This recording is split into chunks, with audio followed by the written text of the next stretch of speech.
नमस्कार दोस्तों, मेरा नाम है संजीव प्रताप और आप देख रहे हैं अपना पसंदीदा YouTube चैनल द खबरीलाल। हाजिर हूँ आज फिर एक और बड़ी खबर के साथ। खबर बिल्कुल वैसी ही है जैसा आपने थंबनेल देखा है। तो शुरू करते हैं आज की खबर बिना वक्त गवाए। बस उससे पहले एक छोटा सा निवेदन, अगर आपको हमारी किसी भी खबर से कोई शिकायत है या गिला है तो आप अपना मैसेज हमें कमेंट बॉक्स में अवश्य लिखें। इसके लिए हमें इंतज़ार रहेगा। तो चलते हैं अब खबर की ओर। अपनी ही सियासत, अपनी ही राजनीतिक जमीन को खत्म करने लगे तो क्या हो सकता है, इसकी कल्पना देश के प्रधानमंत्री नरेंद्र मोदी ने बीते 9 बरस में कभी नहीं की। लेकिन पहला मौका है कि बीते 9 बरस में जिस बात को बोलने से वह कतराते रहे, खुद को छुपाते रहे या कहें अपनी राजनीतिक लकीर, उन्होंने जिस हिंदू और हिंदुत्व राष्ट्रवाद के आश्रय इस देश में खड़ी करनी चाहिए, पहली बार वही राजनीति उन पर भारी पड़ रही है। और पहली बार 9 बरस में उन्हें चिंता अल्पसंख्यकों की, अपनी राजनीति, उन्हें चिंता मुसलमानों की है। उन्हें इस बात की चिंता हो चली है कि कांग्रेस कहीं समूची राजनीतिक जमीन ही एक झटके में समेट ना ले। और शायद इसी का वो असर है कि बीते 9 बरस में जो नहीं हुआ अब वह हो रहा है।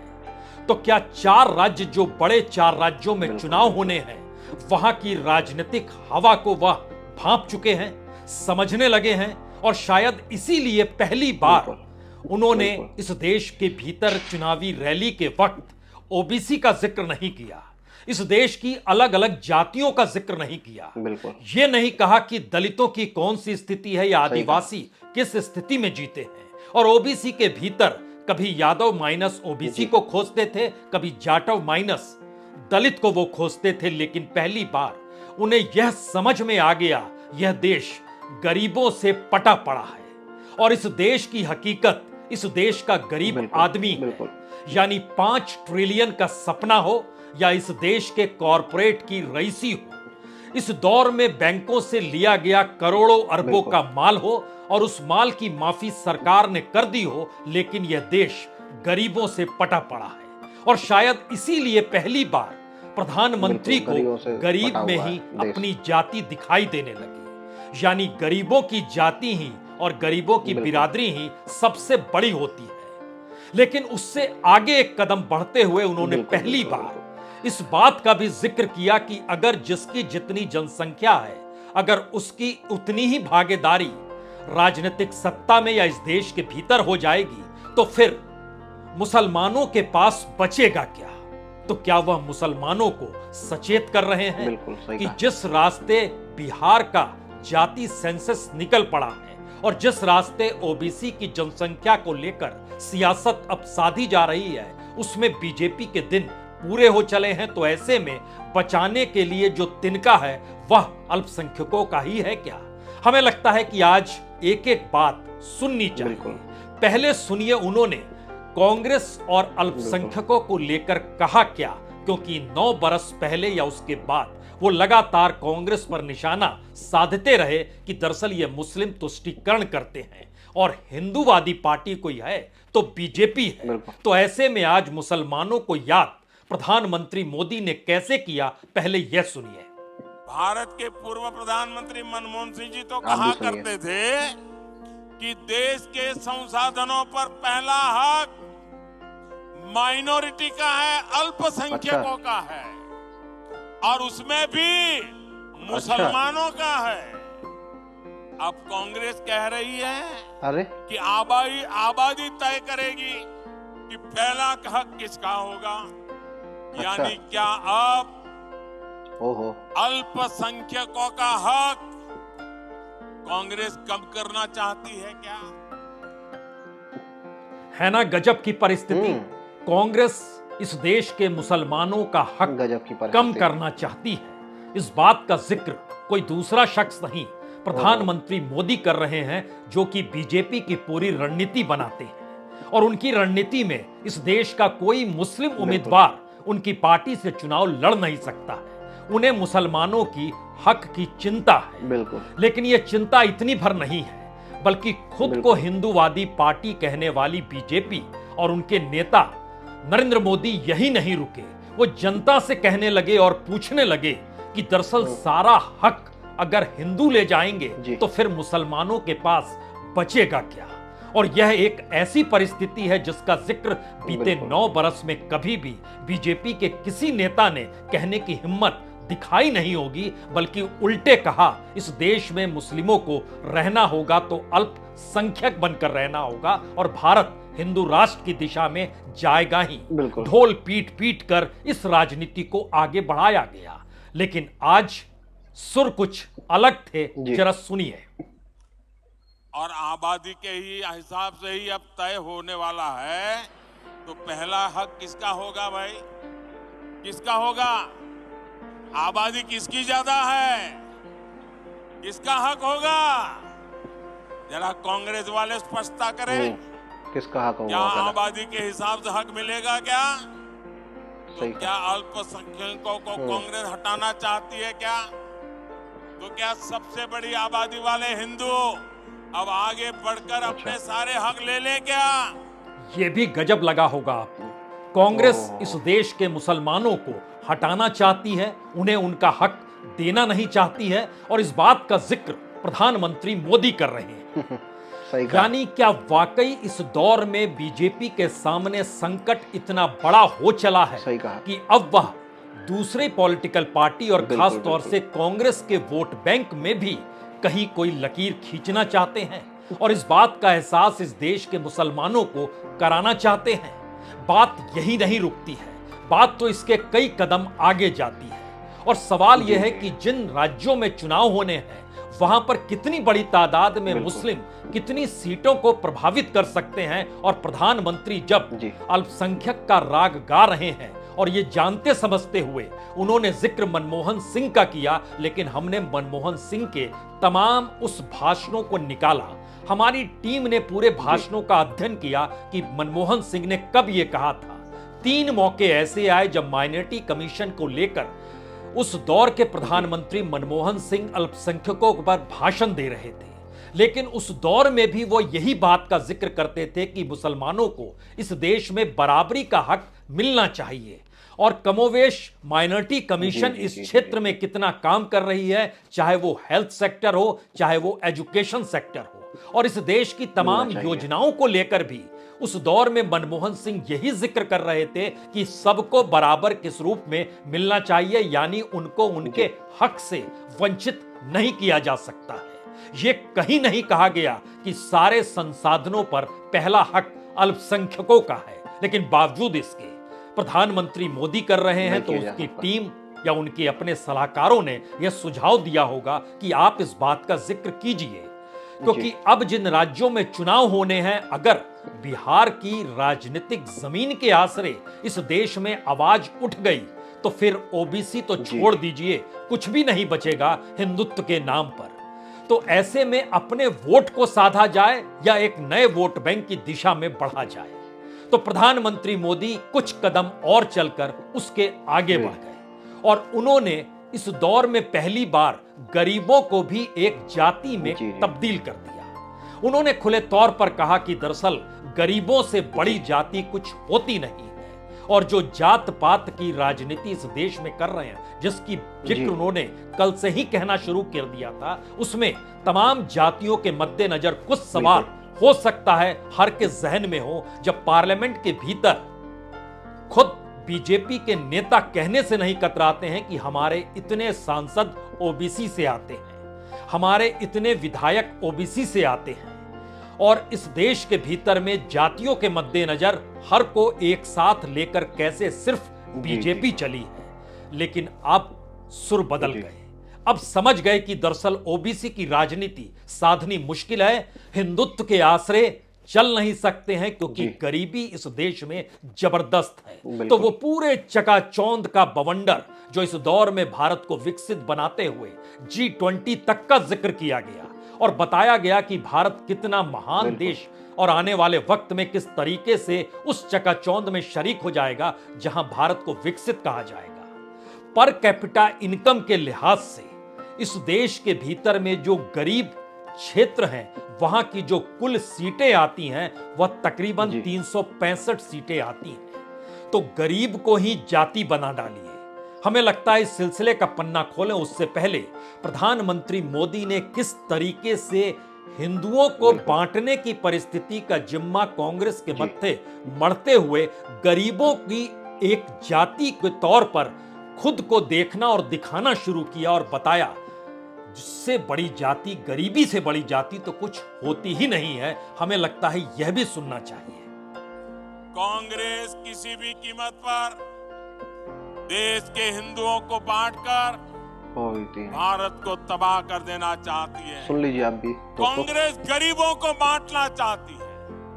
मोदी ने पिछले 10 साल में सारी योजना ऐसी बनाई ताकि गरीबों में एक आत्मविश्वास पैदा हुआ है। और मेरे लिए तो इस देश का गरीब यही सबसे बड़ी जाति है, यही सबसे बड़ी बिरादरी है। तो गरीबी सबसे बड़ी जाति और सबसे बड़ी बिरादरी है। क्या आप कल्पना कर सकते हैं इस बात का जिक्र मंडल आयोग की रिपोर्ट में क्यों नहीं था? इस बात का जिक्र जब बीजेपी ने सोशल इंजीनियरिंग की शुरुआत की और उत्तर प्रदेश और बिहार के छोटे छोटे राजनीतिक दलों को साथ लेकर जाति के आधार पर चलना शुरू किया, तो उन जातियों के भीतर के गरीबों को देखा क्यों नहीं? वहां से आंख क्यों मूंद ली? और इस देश के भीतर में तमाम जातियों के समावेश के बाद अगर यह देश इतना गरीब है, जब बिहार के भीतर जो अत्यंत पिछड़े तबके में आते हैं वो 36% है और गरीबी की स्थिति इकोनॉमिक बैकवर्ड क्लास के साथ और भी ज्यादा हो जाती है, तो उस दिशा में सरकार की कौन सी योजना इस देश के भीतर चली? क्या यह बीजेपी बताएगी? अगर नहीं बतलाएगी तो क्या यह वोट बैंक नए तरीके से गरीबों को लेकर इस देश में खड़ा करने का प्रयास प्रधानमंत्री मोदी अब करने लगे हैं? हकीकत और राजनीति और उनकी अपनी सियासत इस दौर में क्या कहती है? क्या वाकई इस देश के भीतर में अब ओबीसी वोट बीजेपी को नहीं मिलेगा? या फिर इस देश के भीतर में गरीबों के लिए यह सवाल खड़ा हो गया है कि वह कहां जाएं? और जहां भी जाएं लेकिन उनकी नजर सत्ता को लेकर होती है कि वह किस नीति को किस तरीके से लागू कर रही है या उनके हक में क्या हो रहा है। हमें लगता है जिन 4 राज्यों में चुनाव होने हैं उसी का परीक्षण इस दौर में कर लीजिए, तब आप समझ जाएंगे कि आखिर गरीबी की लेकर जाति की बात और मुसलमानों को लेकर फिक्रमंद आखिर प्रधानमंत्री मोदी क्यों हो गए, जो खुले तौर पर रैली में अब बोलने से चूक नहीं रहे। मध्य प्रदेश के भीतर में जो गरीबों की परिस्थिति है वो 15-16 में 2015-16 में 41% हुआ करती थी, लेकिन उसमें 5% की कमी आई जब नीति आयोग ने मल्टी डायमेंशनल पुअर का जिक्र किया। फिर भी हर तीसरा शख्स मध्य प्रदेश में गरीब है। देख लीजिए। तो क्या यह कहा जाए कि जो 36% गरीब मध्य प्रदेश के भीतर भी है उसे एक वोट बैंक के तौर पर बीजेपी देखना चाहती है और इसीलिए इस बात का जिक्र कर रही है कि उसे लगता है यह उसके अनुकूल हो जाएगा, क्योंकि नेशनल फैमिली हेल्थ सर्विस की अगर आखिरी सर्वे रिपोर्ट को देखेंगे तो मध्य प्रदेश में गरीबी लगभग 40% है, लेकिन नीति आयोग ने मल्टी डायमेंशनल तरीके से चीजों को क्रिएट किया है तो 36% ही मान लीजिए। तो क्या इस दिशा में राजनीति साधने के लिए अब बीजेपी तैयार है? और इसके ठीक समानांतर मध्य प्रदेश के भीतर हालांकि 7% मुस्लिम है, लेकिन वहां के 7 जिले ऐसे हैं जहां पर 10% से 15% के बीच में मुस्लिमों की मौजूदगी है। 2 तो ऐसे हैं जो 20% से पार है। मसलन भोपाल में मुस्लिमों की तादाद 22% से ज्यादा है, बुरहानपुर में लगभग 24% मुस्लिम है, और जहां पर 10% से ज्यादा है उसमें रतलाम, उज्जैन, देवास, शाजापुर, इंदौर, विदिशा, सीहोर, इन तमाम जगहों की जो सीट, जो 7 विधानसभा ऐसी और 7 जिले ऐसे, और इसके अलावे 2 जो अलग अलग तरीके से 20% से ज्यादा है। इसका मतलब बहुत साफ है कि मुस्लिमों से प्रभावित होने वाली जो विधानसभा की सीट है वो लगभग 50 से ज्यादा है। तो क्या अब मुसलमानों की फिक्र इसलिए प्रधानमंत्री करने लगे अपने भाषण में? और जैसे ही गरीबी का जिक्र होगा और वह गरीब अपने आप को जाति के तौर पर देखने लगेगा तो एक झटके में वो सभी एकजुट हो जाएंगे, सारे गरीब, तो उन्हें जाति के तौर पर देखा जाए। यह एक नए तरीके की राजनीति है या मजबूरी की राजनीति है? क्योंकि इस राजनीति का दूसरा हिस्सा राजस्थान में नजर आता है। राजस्थान के भीतर जो गरीबी है वह नेशनल फैमिली हेल्थ सर्विस के लिहाज से समझे तो तकरीबन 39%, नीति आयोग के मल्टी डायमेंशनल पुअर की दृष्टि से समझें तो लगभग 30%, यानी हर तीसरा शख्स, अगर 2020-21 के नीति आयोग की रिपोर्ट को भी पढ़ते हैं तो हर तीसरा शख्स गरीब है। और मुस्लिम राजस्थान के भीतर 9% है। और 9% के महत्वपूर्ण यह है कि जो 13 जिले हैं यहां पर सीधे मुस्लिम तबका विधानसभा की सीटों को प्रभावित करता, और यह भी लगभग 48 से 50 के बीच है। अजमेर, अलवर, बाड़मेर, भरतपुर, टोंक, चुरू, जयपुर, झुंझुनू, सीकर, जोधपुर, कोटा, नागौर, सवाई माधोपुर, ये सारी परिस्थिति बताती है। मसलन भरतपुर में तकरीबन 15% मुसलमानों की मौजूदगी है, अलवर में भी तकरीबन 15% है, अजमेर में 14% है, बाड़मेर में लगभग 13%। ये एक मैसेज है कि अल्पसंख्यक समझ जाएं, क्योंकि जब जनसंख्या के हिसाब से भागीदारी होने लगेगी तो उनके पास कुछ भी नहीं बचेगा। और फिक्र कोई दूसरा शख्स नहीं कर रहा है, इस देश के प्रधानमंत्री कर रहे हैं, तो आप उनके साथ खड़े हो जाइए। छत्तीसगढ़ की स्थिति गरीबों को लेकर चलती है। छत्तीसगढ़ में मुसलमान 2% से ज्यादा नहीं है, लेकिन गरीबी की लकीर अगर 36 पर खींचिएगा तो वहां लगभग 40% गरीब है। नीति आयोग हालांकि 30% बतलाता है, लेकिन वहां की परिस्थितियां बहुत साफ बताती है। अगर गरीबी को ही जाति के तौर पर, उसमें आदिवासियों को भी शामिल कर लीजिए, ओबीसी को भी शामिल कर लीजिए, तो यह परसेंटेज लगभग 60% के पार चला जाएगा। तो क्या यह एक नई राजनीति के तौर पर बीजेपी की जरूरत इस दौर में खड़ी हो गई है? शायद भारत की राजनीति में जाति की राजनीति करने वालों में नहीं सोचा होगा कि देश के प्रधानमंत्री कल तक जिन जातियों का जिक्र करते थे, आज उन्हीं जातियों पर खामोश क्यों हो गए, और एक झटके में इस देश की गरीबी को लेकर वह कैसे आगे बढ़ गए, जबकि वो लगातार कहते हैं बीते 9 बरस में भारत ने कितना प्रोग्रेस किया है। उस प्रोग्रेस में असमानता आजादी के बाद सबसे ज्यादा इस दौर में है, इस पर सरकार कुछ नहीं कहती है। असमानता का मतलब है कि गरीबी का कैनवास और बड़ा हो गया। और चौथा राज्य अगर तेलंगाना के भीतर जाइएगा तो वहां तकरीबन 12.5-13% मुस्लिम है, और उसमें 11 जिले खुले तौर पर ऐसे हैं जो कि मुस्लिमों के जरिए वहां की विधानसभा चुनाव को प्रभावित करेंगे। और अब प्रधानमंत्री आरोप लगा रहे हैं कि कांग्रेस पर कि आप तो सब हिंदुओं के हवाले कर देंगे, तो ऐसे में मुसलमानों को क्या मिलेगा, आप तो उनका हक मारना चाहते हैं। एक वक्त तो आप ही उनके साथ खड़े थे। तो क्या ये राजनीतिक जमीन इस दौर में हिल चुकी है? और इसीलिए उन बातों का जिक्र प्रधानमंत्री कर रहे हैं जिन बातों का जिक्र 9 बरस में कभी नहीं किया, क्योंकि तेलंगाना के भीतर गरीबों की परिस्थिति भी बड़ी नाजुक है। और उसके साथ मुसलमानों की परिस्थिति अगर देखिएगा तो आदिलाबाद, हैदराबाद, कामारेड्डी, महबूबनगर, मलकाजगिरी, निर्मल, निजामाबाद, रंगारेड्डी, संगारेड्डी, विकाराबाद, वारंगल अर्बन का इलाका, इन तमाम जगहों पर जो सीट है 60 के लगभग सीट सीधे तौर पर प्रभावित करती है मुस्लिम वोट बैंक को लेकर। और उसमें अगर गरीबी का सम्मिश्रण कर दीजिएगा तो आपके जहन में आएगा ये 50 से 55% वोट तो सीधे तौर पर इन्हीं का हो गया, अगर प्रधानमंत्री की बातों में दम है। और इस देश का गरीब अपने आप को एक जाति मान रहा है, और जाति प्रधानमंत्री चाहते हैं कि वो मान ले, और उनकी तमाम योजनाएं गरीबों के लिए है। तो कुछ फैक्ट्स हमको लगता है सामने रखने चाहिए। गरीबों को लेकर जितनी भी योजनाओं का ऐलान किया गया, वो तमाम योजनाओं की जो कुल रकम होती है, वह रकम इस देश के भीतर में 10 लाख करोड़ से ज्यादा की नहीं होगी। लेकिन एक झटके में हिडेनबर्ग की रिपोर्ट आती है, और अडानी कांड जो शेयर बाजार में तहलका मचाता है, सिर्फ 48 घंटे के भीतर 12 से 13 लाख करोड़ रुपए के वारे न्यारे हो जाते हैं। एक झटके में वैल्यूएशन कम हो जाता है। जब कॉरपोरेट को टैक्स की माफी दी जाती है, जिस दौर में हर बरस जो रियायत दी जाती है, हर बरस जो रिटर्न ऑफ किया जाता है, जो कर्ज कॉरपोरेट और इंडस्ट्रियलिस्ट लेते हैं और उसके बाद नहीं चुकाते हैं, उसकी जो माफी दी जाती है, इस देश के गरीबों को लेकर जो डायरेक्ट बैंक ट्रांसफर भी किया गया, अगर उसको भी जोड़ दीजिएगा तो वह भी कुल माफी, कुल रियायत, कुल कॉरपोरेट के साथ खड़े होने के समानांतर में तकरीबन 20% ही आ पाए।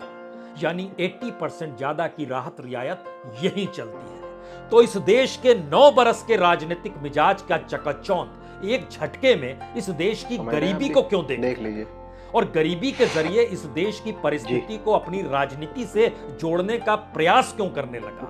और यह तिलमिलाहट है, कुलबुलाहट है, या इस दौर में सिरकती हुई जमीन को बचाने की जद्दोजहद है, क्योंकि इन 4 राज्यों के भीतर की परिस्थितियां बहुत साफ बताती हैं। अगर बिहार के जाति वाले सेंसस के आसरे राजनीति ने तूल पकड़ा तो बीजेपी जाति के आधार पर वोट मांग नहीं पाएगी। और इस देश के मुस्लिमों के भीतर जो डर और भय सीए एनआरसी का हो या उससे पहले की परिस्थिति का हो, राजनीति साधते साधते 80-20 का खेल चल रहा हो, बुलडोजर की राजनीति की परिस्थिति इस देश के भीतर चली हो, या इस दौर में एक वक्त जो खुले तौर पर जो किलिंग हो रही थी उसके मद्देनजर ये चीजें चल रही हो, आप तमाम राजनीतिक परिस्थितियों को परखते चले जाइए और ध्यान दीजिए कि मुस्लिम इस दौर में टारगेट पर कैसे आ गया। और खुले तौर पर मुस्लिम वोट भी नहीं चाहिए, और वोटिंग पैटर्न ने भी दिखाना शुरू किया कि 2014 में मुस्लिमों को कुछ आस थी, तो 33% मुस्लिम बीजेपी के साथ भी खड़े थे। लेकिन उसके बाद 2019 आते आते झटका लगा तो वो 23% पर आ गए, और उसके बाद राज्यों के चुनाव ने बहुत साफ कर दिया, और कर्नाटक एक मील का पत्थर साबित हो गया कि अब मुस्लिमों के भीतर यह सवाल था, वह उस पार्टी के साथ खड़े होंगे जो बीजेपी को हरा दे। और यही वो समझ और राजनीति तौर पर बीजेपी की जमीन को हिला रही है। और प्रधानमंत्री मोदी अब खुले तौर पर उस बात का जिक्र कर रहे हैं जिसको 9 बरस तक कहने से वह बचते रहे। सियासत जब खुद की राजनीति पर भारी पड़ जाए तो समझ जाइए स्थितियां नाजुक है। बहुत दोस्तों, खबर में बस इतना ही। आपने पूरा वीडियो देखा, इस खबर को देखा, और अब आप समझ ही गए होंगे कि देश में किस तरह की राजनीति चल रही है और मोदी जी अब अपने भाषणों में किस तरह के शब्दों का इस्तेमाल कर रहे हैं। मैं ज़्यादा कुछ न कहते हुए अपना इस खबर को विराम देता हूं, और जल्द मिलूंगा एक और खबर के साथ। फिर बने रहें आप हमारे साथ। जय हिंद, जय भारत।